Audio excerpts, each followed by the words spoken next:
Hello and welcome to the Taxcast from the Tax Justice Network. I'm Naomi Fowler. Coming up later, has the UK just seen its first tax justice general election? The lesson from the unexpected failure of the Conservatives to gain a majority in the election is that policies that promote the role of tax in building a fair and civilised society and promise also to ensure that all individuals and companies pay the tax they're supposed to pay are actually popular policies. We also look at the popular shift towards a tax justice movement in the United States. But first, here's a quick roundup of this month's tax justice news. If you ever doubted that trusts are the new black for people wanting to hide what they're up to, it's worth taking a look at what happened when New Zealand tried to clean up its seedy foreign trust business by introducing a new financial transparency law this month. With just under 12,000 trusts recorded, apparently only 66 have registered to supply the further information now required. 1,838 trusts have already gone, and about 10,000 seem to be dithering. The European Commission's just announced its proposals to target the enabler industry of tax abuse, meaning tax advisors and related professionals would have to report to tax authorities any cross-border schemes with potentially aggressive tax planning elements they're offering their clients. A welcome step, but it won't be made public. The European Parliament also held a crucial tax justice vote this month on making multinational companies with an annual net turnover of €750 million and above publicly report their activities, structures and tax payments on a country-by-country basis. The vote went well, but a last-minute amendment was tabled, giving nation-states the possibility to grant exclusions for multinationals if they considered information to be commercially sensitive. In Germany, a whistleblower, apparently a young admin assistant, noticed that an international group of bankers, lawyers and stockbrokers, apparently with links to the City of London, have been fiddling the tax system, depriving the state of nearly €32 billion. And finally, the BVI just published a report saying they're not a tax haven. The report was put together by Capital Economics, known for their reports saying exactly the same about Jersey. You may remember on the Taxcast we've pointed out the Panama Papers scandal could just as well have been called the BVI Papers, since this British overseas territory was such a favourite of the offshore law firm Mossack Fonseca. It turns out the BVI is doing even better than before with its anonymity for sale model. Estimates on the total assets of its companies are double what they were in 2010.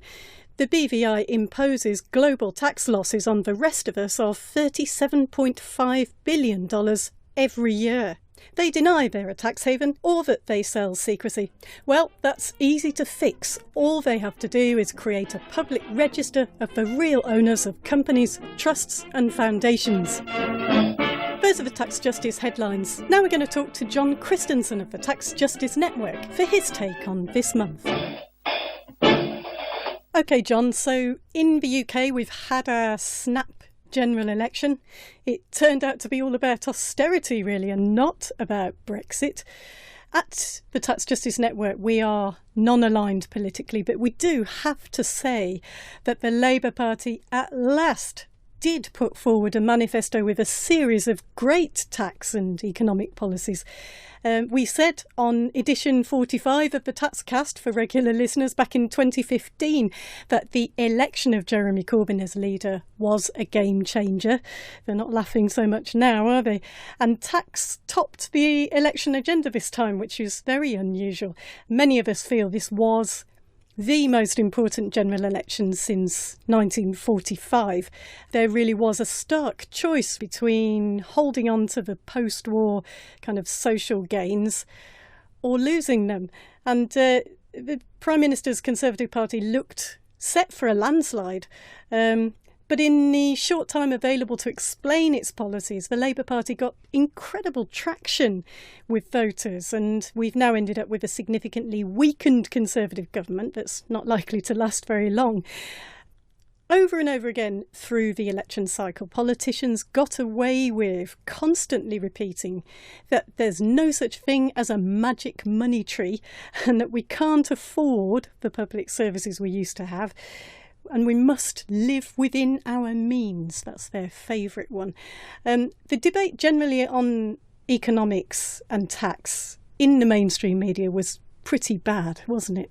Yes, extraordinary times, and some of the comments about where money comes from need to be questioned, particularly this assumption that an economy is run like a household. It quite simply isn't. The idea, which sounds so sensible, that money doesn't grow on trees, does need to be challenged. Because, of course, governments, states are not households. They have this extraordinary power to create money. And if they don't create money, then the economy doesn't work.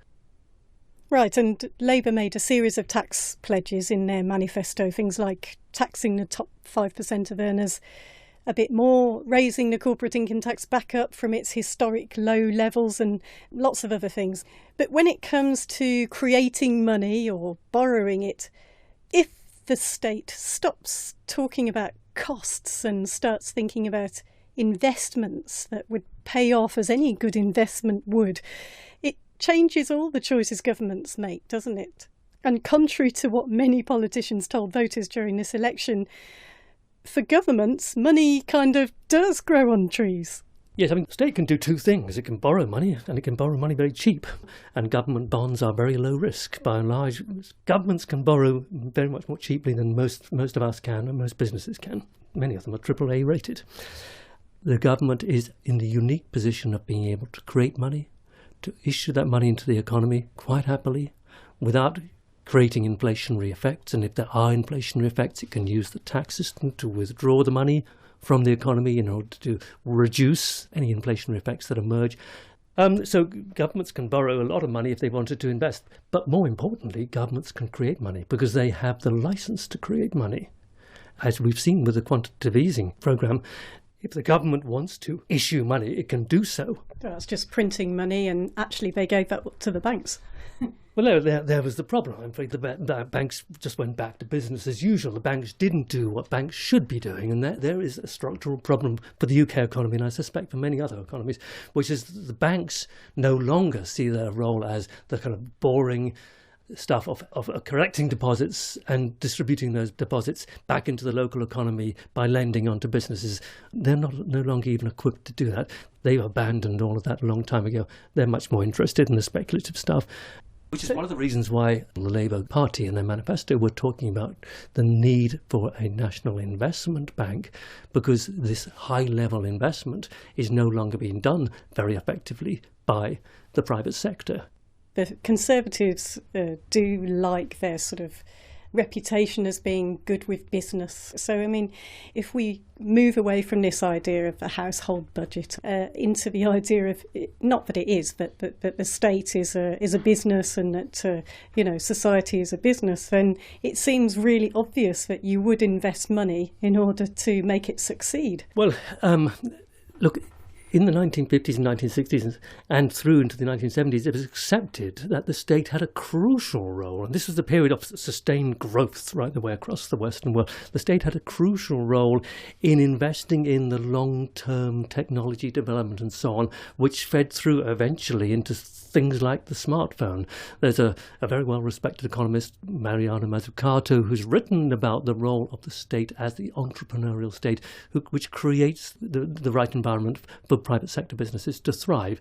And that doesn't mean cutting taxes, which seems to have been the thinking of the bean counters for the last 40 years. Cut wages, cut taxes, cut regulation. That doesn't create a stimulating business environment. All it does is it redistributes wealth from the many, particularly from workers, to the people who own the businesses. And it can have long-term catastrophic consequences. What we need to recognise is that government plays a very crucial role in helping to create the long-term changes, the shift, for example, to a green technology base, creating the right research and development, institutions and funding and all of that, but also in doing what's called pump priming. So to go back to the analogy of a business, if they can borrow at a certain percentage and they get a return on their investment by investing in positive, productive things like people, infrastructure and all the rest of it, it kind of makes sense, doesn't it? Absolutely, it does make sense. One of the commitments of the Labour Party in their manifesto was to renationalise water. In my own personal experience, my water rates have more than doubled in real terms. It's the same bloody water. The investment never happened. So they're proposing to renationalise them, and people say, well, where do you get the money from? Well, the governments can quite simply issue a bond, because let's face it, water companies generate a lot of money. Those bonds would be paid for by the income that is received from that. So the idea that the government couldn't afford to do this was nonsense. It's quite clear the economic commentators who were saying this couldn't happen, it's not costed, don't understand how you run a business, let alone how you run a government. Most of them, I think, now need to go away and perhaps go back to school and learn a bit about economics.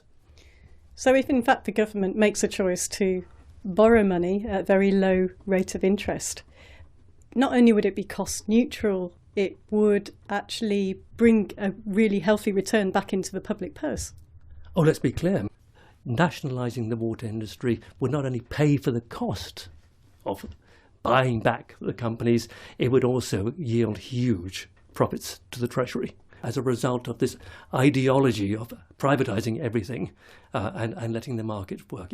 We now have British waterworks companies, British railways, British electricity producers belonging to state industries from other countries, state-run monopolies from other countries who are charging monopolistic prices, who are overcharging British consumers in order to be able to subsidise their consumers in their own countries. It's an extraordinary situation to be in, and it's all part of, frankly, the madness of not understanding how economies work. Last question. The mainstream media, as we've said, has had a very bad election. They called it wrong throughout, interviewed the same old commentators who got a lot of things wildly wrong. Yet again, their weakness when it comes to covering economics was exposed. And throughout the election, there were wall-to-wall interviews, it seemed, on the BBC and others with the IFS, the Institute for Fiscal Studies. They were never challenged about their claims that some of the tax justice and economic manifesto proposals wouldn't work. They described themselves as Britain's leading independent microeconomic research institute. I guess the clue's in the name, right? Micro rather than macroeconomics. So, bean counters, just what we don't need. Well, who are they? The Institute of Fiscal Studies has been around for many decades. They put themselves into a position of being seen as the leading policy wonks in Britain, independent policy wonks. I've debated with them several times, and I'm afraid I don't hold them in very high respect. I think the IFS, the Institute of Fiscal Studies, have actually been abusing their position of preeminence for a very long time. I see them as very much part of what's wrong with the mainstream media, who always go to the same people and never say, OK, what are your assumptions built on? We had the Institute of Fiscal Studies time and time again during this election cycle talking about how if the Labour Party increased the corporate income tax rate to 26%, this would harm the interests of consumers and workers, because the companies would pass this increased tax on to consumers and on to workers. Now, this debate has been going around for the last 20 or so years. The research in the United States by the Congressional Budget Office suggests that actually, far from being able to pass it on to consumers or workers, the tax charge is ultimately paid for by the shareholders. Now, the Institute of Fiscal Studies seems to pay no attention to that, and that's because essentially they're only looking at micro issues, they're not looking at the bigger picture. The assumption, which seems to lie at the heart of their model, and I've discussed it with them, is that tax cuts will stimulate investment. Where's the evidence? Tax cuts in Britain have not fed through to higher investment, in fact quite the opposite. So the thinking is out of date, and they got it very, very badly wrong indeed. The Institute of Fiscal Studies is one of those organisations that needs a radical rethink before they're fit for purpose. Thanks, John. John Christensen of the Tax Justice Network. Now it's time for the Taxcast special feature. How much do people believe in paying their taxes? And how much do they care about who pays and who doesn't pay them? This month, the Taxcast looks at the United States and the UK. Are we seeing a popular shift towards tax justice? As we approach the deadline to file taxes, large protests took place across the country to pressure President Donald Trump to release his tax returns. Oh, Donald Trump has got to go. Chanting, holding signs saying, "Show us the money and show us your tax returns," part of a nationwide campaign calling on President Donald Trump to release his tax returns. And I think it's only right, whether it's a Republican, whether it's a Democrat, whether it's an independent, that we know, that we're aware of where the money comes from. The rally called tax. Since 1976, pretty much every US presidential candidate has released some kind of tax return. President Trump says he's not released any of his because he's being audited. He was legally obliged to publish details on his personal financial holdings, but without his tax returns, it's impossible to establish the amount of tax he's actually contributed to the country he's now in charge of, or what potential conflicts of interest there could be. Hillary Clinton famously challenged Donald Trump on this issue during her ill-fated campaign running for president. Maybe he doesn't want the American people, all of you watching tonight, to know that he's paid nothing in federal taxes, because the only years that anybody's ever seen were a couple of years when he had to turn them over to state authorities when he was trying to get a casino license, and they showed he didn't pay any federal income tax. So if he's paid zero, that means zero for troops, zero for vets, zero for schools or health. And I think probably he's not all that enthusiastic about having the rest of our country see what the real reasons are, because it must be something really important, even terrible, that he's trying to hide. And the financial disclosure statement, they don't give you the tax rate. They don't give you all the details that tax returns would. So how did Trump's comment go down with the people watching that debate?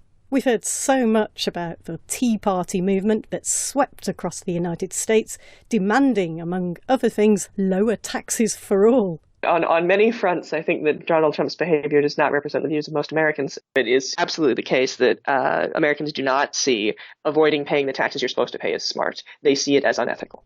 Vanessa Williamson is a governance studies fellow at the Brookings Institution. They have a strong civic commitment, a strong shared commitment to the idea that taxpaying is your responsibility. And Americans have exceptionally high commitment to that idea and exceptionally high actual tax compliance. I think it's a very striking disconnect between the kind of politics that we have at a national level in this country in terms of taxation, and that has basically no bearing on the preferences that Americans express when you ask them in polls. Right, and that's exactly what you did, isn't it? Yes. So what I did was I looked at surveys for the last 40 years, and I did interviews for things that the surveys weren't very good at capturing. And I found that Americans are actually strikingly committed. Americans see taxpaying as an important civic responsibility. And, they even use the word taxpayer as kind of a shorthand for being a contributing citizen. And so people take it very seriously when they think someone's not paying their taxes. But the problem is that Americans underestimate the taxes paid by poor people, and they underestimate the taxes paid by immigrants. But Americans understand very clearly that there are multinational corporations. They've put jobs overseas and they're hiding their money overseas, and that's money that should be taxed in the United States if they're American companies. And in order to show just how strong your research found that consensus on paying tax is among US citizens, you used a really eye-catching way to demonstrate it. Well, it makes me laugh anyway. Yeah, I mean, this is, so it's very, very rare to get near consensus views on poll questions. I mean, partly because we don't ask questions that get near consensus views, right? Because people agree on it. But so I was trying to explain how uncommon it is that you ask a survey question and you get 90+% of people agreeing on it. And so regularly Americans are asked whether they see it as a civic duty to pay their fair share of taxes. And the answers are, always in this 91, 92, 94, 95% agreement, right? And, I was trying to find any comparable survey statistics on this. And the only ones you can find are for really outlandish things, right? So if 6% of Americans don't see paying taxes as a civic duty, that's about the same percentage that think the moon landing was faked or that Elvis Presley is still alive, right? That's the level of strange you have to get to before you can find data like this, because this really is just something that almost all Americans believe. And it is really interesting as well that you've found US Americans also overwhelmingly believe that the wealthy and corporations aren't paying their fair share, which obviously is the case. And it is the top issue, in fact, for nearly 2/3 of Americans. So even when corporate tax avoidance is legal, which too often it unfortunately is because of the way the laws work, most Americans believe corporations should be punished for that, and they shouldn't be eligible for things like government contracts and things like that. So what's really interesting to me is that this is a vote winner, and yet we're not quite there yet, are we? I mean, it's always a mystery how you can persuade people on minimum wage, for example, to vote for something that's against their own interests. But these tax marches across the United States do seem to reflect what your research has indicated. So one of the things that interests me, I think, about the tax marches, I mean, first of all, that you can get a bunch of people to rally about taxes is a bit surprising, frankly. I mean, often people see taxes as this very dull issue, but if you ask them about it, they get very, very emotional quite quickly. So I think it's interesting to see people getting mobilized around this issue. One of the really interesting phenomena right now is the move by at least part of the left to make government more visible, right? I think we went through a long period, in our country, the Reagan period and thereafter, where Democrats wanted to do good things for people via the government, but they wanted to hide that, right? Because they'd sort of given up the ghost on defending government as a good in people's lives, as a necessity to building a fairer society. And I think that, we do social programs through the tax code a lot in this country, ways of creating sort of social benefits that were less visible to people. Well, one of the problems with that is when you hide social benefits, then people can't defend them as voters because they don't know they're getting them, right? And so one of the things that was, I think, very interesting about the Bernie Sanders campaign that talked about expanding what government does, right? And, Medicare for all for us would be an enormous step in terms of being able to talk about what government does for people and talk honestly about the fact that that costs money. Right. So I think one thing that you've seen is a shift on the left towards trying to make what government does more clear to people, which I think is a more honest approach and a more respectful approach in terms of thinking about the voters. But it's also a really dramatic shift from what has been sort of the Democratic position on how we talk about government. And so, I think that it'll be very interesting to see whether Democrats like Bernie Sanders or people like Elizabeth Warren continue to talk about government, to talk about taxes in a more direct way and sort of trust that the American people can weigh the costs and benefits that's really clear. And over in the UK, we've just had a test of exactly that. How much voters like the idea of fairer taxes for corporations and for the top 5% of earners, for example. That's been tested for what feels like the first time in what we might say was Britain's first tax justice general election. Good evening and welcome to the BBC Election Centre. Tonight is the third time in just over 2 years that we've come here to discover the result of a major UK-wide poll. There are just over 20 seconds to go till Big Ben strikes 10. Then I'll be able to reveal the results of the BBC, ITV and Sky joint poll. And what we're saying is the Conservatives are the largest party.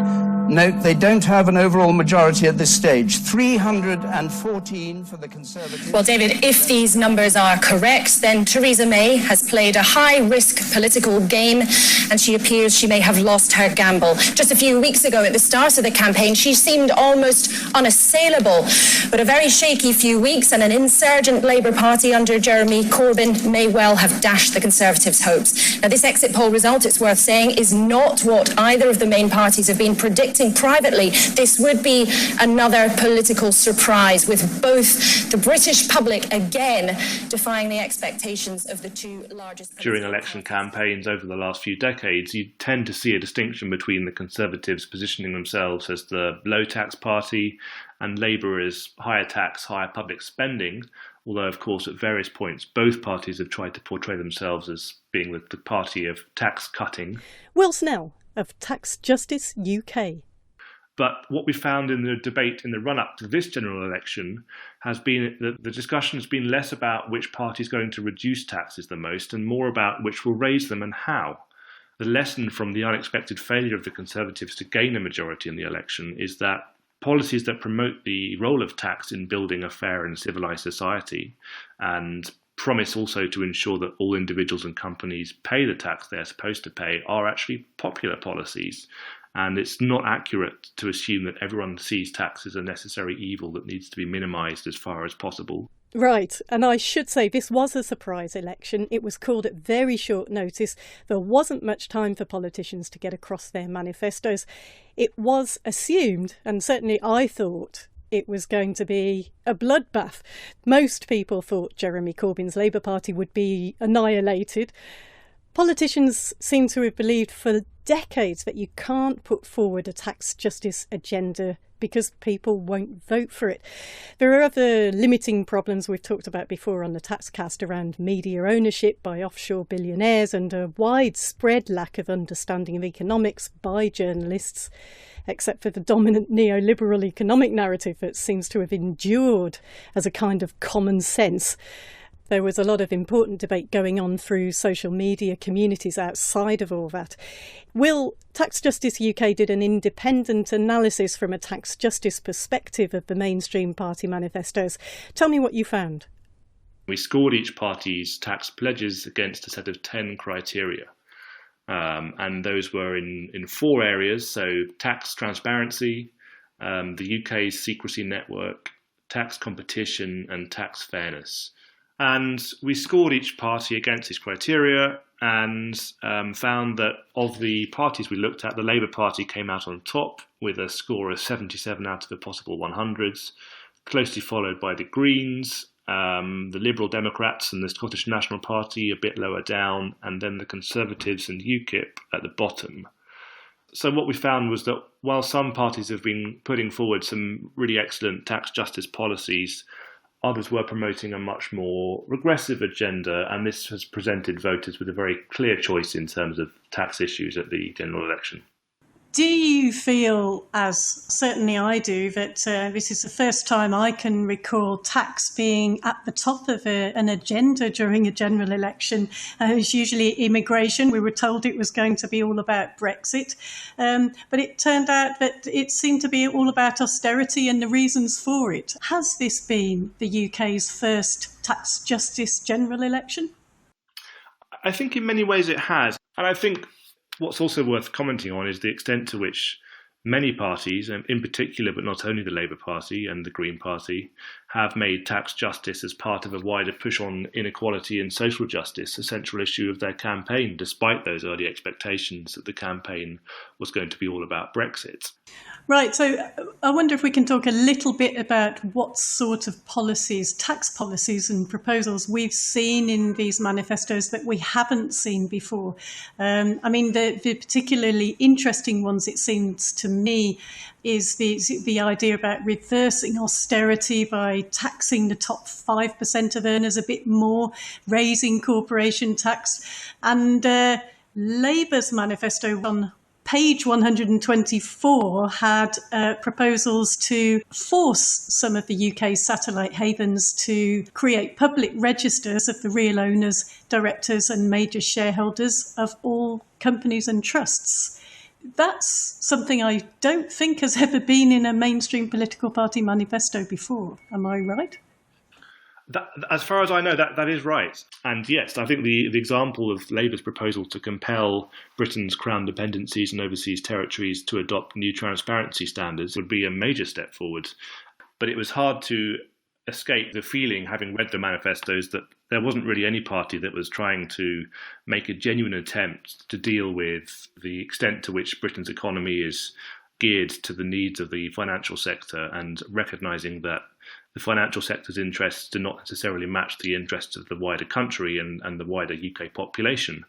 And I think that, we're now 10 years after the financial crisis, and it's clear that the key risk factors that led to that crisis haven't really been addressed. So I think there is a need for politicians, to stand up and say that there are much more fundamental issues in terms of how the economy is run and in whose interests it is being run and decisions are being made. And that needs to happen. Back to Vanessa Williamson. Vanessa, in the UK, and I hope it's getting closer as well in the United States, we are now in a situation where there is a proper mainstream political challenge to the whole economic project of Reagan and Thatcher. Tax cuts are not delivering what was promised. Austerity's had a long rule and people don't like it. So what now in your view? I guess a major challenge, right, to come up with a new story about, a more accurate story about how the economy works. But I'm enough of an optimist to think that, if you believe that there are things government should be doing for people, if you think there are ways in which government should protect people who fall on hard times, or the way government should prevent levels of wealth accumulation that genuinely threaten the democratic process, then stand up for those beliefs in an explicit and straightforward way and put those arguments to the voters and to the people and make your case, as opposed to being kind of wishy-washy about it and sort of maybe secretly believing that, but thinking that you can't tell people. Perhaps we're seeing a period in which people are a little bit more upfront about what they think government should and should not be doing. You've been listening to the Taxcast from the Tax Justice Network. I've been talking to Vanessa Williamson of the Brookings Institute and author of Read My Lips, Why Americans Are Proud to Pay Taxes. You can also check out Tax Justice UK's analysis of Britain's general election manifestos on www.taxjustice.uk. Thanks for listening. We'll be back next month.